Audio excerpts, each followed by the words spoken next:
Assalamualaikum, halo guys, ketemu lagi bareng Livi di Lemonade Channel.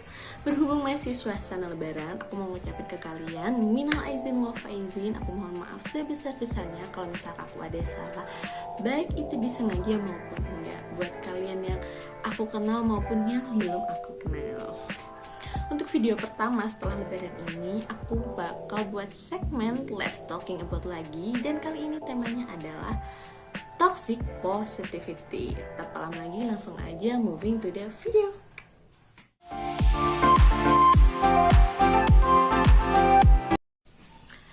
Jadi guys, sebelumnya aku mau tanya ke kalian pernah nggak sih denger istilah Toxic Positivity? Oke, jadi yang belum tahu apa sih toxic positivity ini?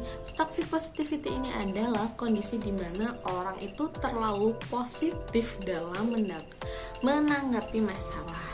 Dan hal yang terlalu positif ini lama-lama bakal menjadi toxic karena seseorang yang mengalami toxic positivity ini bakal menolak segala emosi negatif dalam dirinya. Padahal emosi negatif itu dihasilkan oleh otak untuk memberikan sinyal bahaya pada kesehatan mental kita.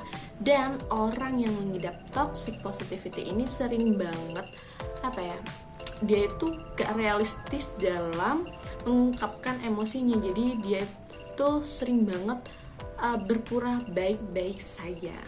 Jadi guys, seseorang yang mengidap toxic positivity ini tuh selalu terus berusaha menghindari emosi-emosi negatifnya. Dia tuh selalu menutupi dengan kalimat-kalimat positif. Misalkan aja, aku baik-baik aja, aku fine-fine aja. Dan kebanyakan dari mereka itu sering banget menutupi perasaan mereka ke orang banyak gitu. Dan jika itu berlangsung secara terus-menerus, itu bakal menyebabkan gangguan-gangguan psikis maupun gangguan fisik juga. Dan selain itu, kita tuh bisa jadi sumber toxic positivity buat orang lain. Kok bisa? Iya, dengan cara misalkan nih ada teman kita yang lagi curhat dengan kita, tapi kita tuh selalu memberikan vibe positif, terlalu positif, dimana kita tuh mencoba untuk menutupi emosi negatifnya dengan kalimat-kalimat kayak udah jangan sedih, kamu bisa kok gitu. Atau coba deh lihat dari sisi negatifnya. Malah kalau misalkan ya kalian tuh membanding-bandingkan masalah teman kalian yang lagi curhat dengan masalah orang lain, atau malah justru dengan masalah kamu. Kayak gini biasanya sih ya, udah kamu mah mending lihat tuh itu gitu, atau kamu mah mending aku juga pernah tuh kayak gitu. Dan please jangan pernah dilakuin hal kayak gitu, karena dengan kayak gitu kamu tuh kayak membuntu perasaan emosi negatif teman kamu untuk diekspresikan, dimana dia tuh makin jadi tertutup dan tidak bisa mengungkapkan emosinya. Jadi toxic positivity itu tuh banyak banget sebenarnya dampak buruk yang terjadi pada mental atau psikis kita. Salah satunya adalah kebingungan pada emosi sendiri, dimana terlalu sering kita itu menanamkan positive vibe, positive thinking pada diri kita, sehingga kita tuh menolak kalau misalkan kita nggak boleh sedih, nggak boleh menangis, nggak boleh kecewa, nggak boleh marah. Jadi kalau misalkan kita merasa kecewa, terbebani, atau tersakiti, kita bakal mikir, oke, aku baik-baik aja, oke, aku baik-baik aja. Dalam jangka waktu singkat, mungkin itu bakal baik-baik aja. Tapi dalam jangka waktu lama, itu bakal jadi bom waktu, dimana saat seseorang udah nggak bisa membendung emosinya lagi, maka emosi itu bakal meledak dengan sendirinya, dan itu bakal ganggu kalian banget. Lalu dampak kedua nih yang terjadi, kalian itu sulit buat mengekspresikan perasaan kalian, dimana kalian bakal memasang wajah baik-baik aja, padahal perasaan kalian itu sedang tidak baik-baik saja. Dan bisa kalian rasain sendiri kan, gimana sih jadi fake harus baik-baik aja di saat kondisi kita emang gak baik-baik aja gitu.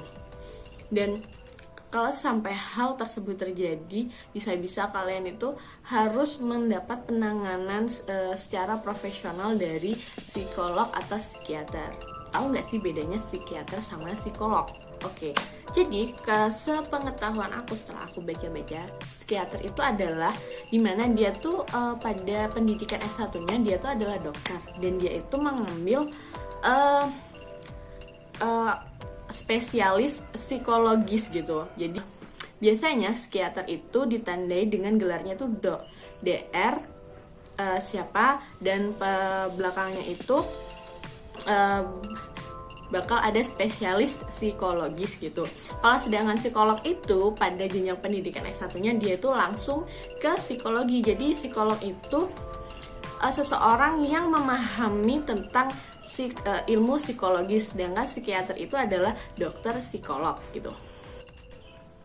Jadi ya, selanjutnya ini itu adalah tanda-tanda di mana seseorang itu sedang mengidap toxic positivity. Dimana sering banget kita nggak tahu kalau misalkan seseorang itu sedang mengidap toxic positivity. Dan tanda-tandanya adalah, tanda yang pertama adalah dia tuh lebih memilih buat menghindar atau membiarkan masalahnya itu begitu aja. Jadi dia itu membiarkan masalahnya tanpa ada solusi. Lalu tanda yang kedua adalah saat menghadapi masalah, seseorang itu kerap kali menyalahkan diri sendiri dan lebih memilih memendam masalahnya untuk dirinya tanpa harus share atau membagi dengan orang lain. Lalu tanda yang ketiga adalah mencoba buat menyembunyikan perasaan atau emosinya lah. Ini dia tuh selalu pakai topeng baik-baik saja. Jadi dia tuh menunjukkan kalau dia tuh baik-baik saja, padahal dia tuh mempunyai banyak masalah, di mana dia itu nggak punya tempat buat bercerita atau berbagi masalahnya. Tanda yang terakhir ini adalah jika kamu pengidap toxic positivity, kamu bakal menganggap remeh seseorang yang dimana dalam menyelesaikan masalahnya tuh dia tuh nggak bisa berpikir positif. Misalkan aja kamu penderita toxic positivity dan melihat temanmu saat menghadapi masalah dia tuh menangis, marah, kecewa, dan dia tuh mengungkapkan perasaannya, dan kamu bakal menganggap dia itu remeh, kayak ih kamu tuh cengeng banget gitu, kamu tuh lemah banget lah. Biasanya pengidap toxic positivity itu tuh kayak gitu. Sering banget kan kalau misalkan kita tuh pengen curhat ke teman kita, tapi kita takut kalau misalkan teman kita tuh ngasih toxic positivity kepada kita. Nah, ini ada beberapa tips yang harus kalian perhatikan jika kalian pengen curhat ke teman kalian. Langkah yang pertama adalah kalian kelola emosi negatif kalian. Jadi kalian jangan menyangkal perasaan-perasaan atau emosi negatif kalian. Kalian jangan terlalu lama berlarut-larut dalam emosi kalian. Lalu langkah yang kedua adalah bersikaplah realistis. Jadi biarin aja kalian tuh merasakan emosi kalian. Kalian boleh nangis, kalian boleh marah, kalian boleh kecewa. Tapi ada di mana satu titik kalian itu harus moving on, dan kalian juga bisa menyalurkan atau melampiaskan emosi kalian dengan hal lain. Misalkan aja kalian bisa cari hiburan atau membangun mood kalian, bisa dengan jalan-jalan, nonton film, atau mendengarkan musik. Jadi kalian tuh harus mengarahkan emosi kalian ke hal-hal yang baik tanpa memaksakan dengan kalimat-kalimat positif yang toksik gitu. Jadi gak apa-apa kalian nangis, gak apa-apa kalian kecewa, karena ada saatnya kalian tuh harus bangkit dan moving on. Lalu langkah yang terakhir adalah di saat kalian mengalami kesulitan, masalah, atau rasa kecewa, kalian bisa salurkan emosi-emosi kalian dengan cara yang produktif. Misalkan aja kalian senang nulis, kalian bisa aja nulis sebuah jurnal, atau kalian bisa tuangin emosi kalian lewat tulisan. Misalkan lagi kalau misalkan kalian bisa membuat musik atau mendengarkan musik, kalian bisa tuangkan ke musik.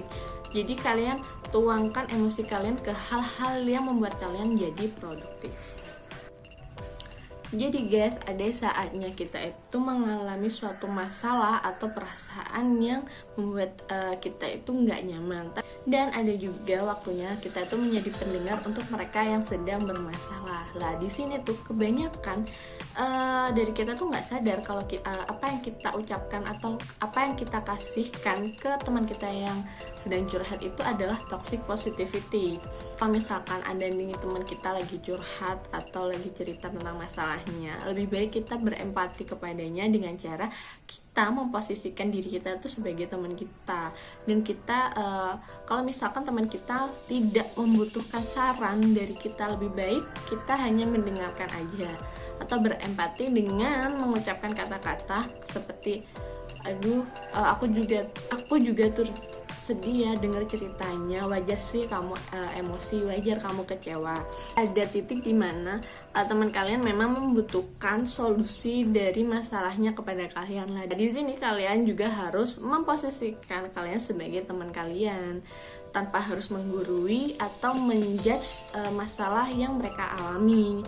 Mengasih solusinya itu sewajarnya saja dan semampu kalian, ya sekapasitasnya kalian aja. Jangan terlalu ikut campur dalam masalah teman kalian. Cukup jadi pendengar yang baik buat teman kalian, dan kalau misalkan mereka butuh solusi, kasihlah solusi sewajarnya dan semampunya kamu aja, tanpa harus ikut campur dalam masalah mereka.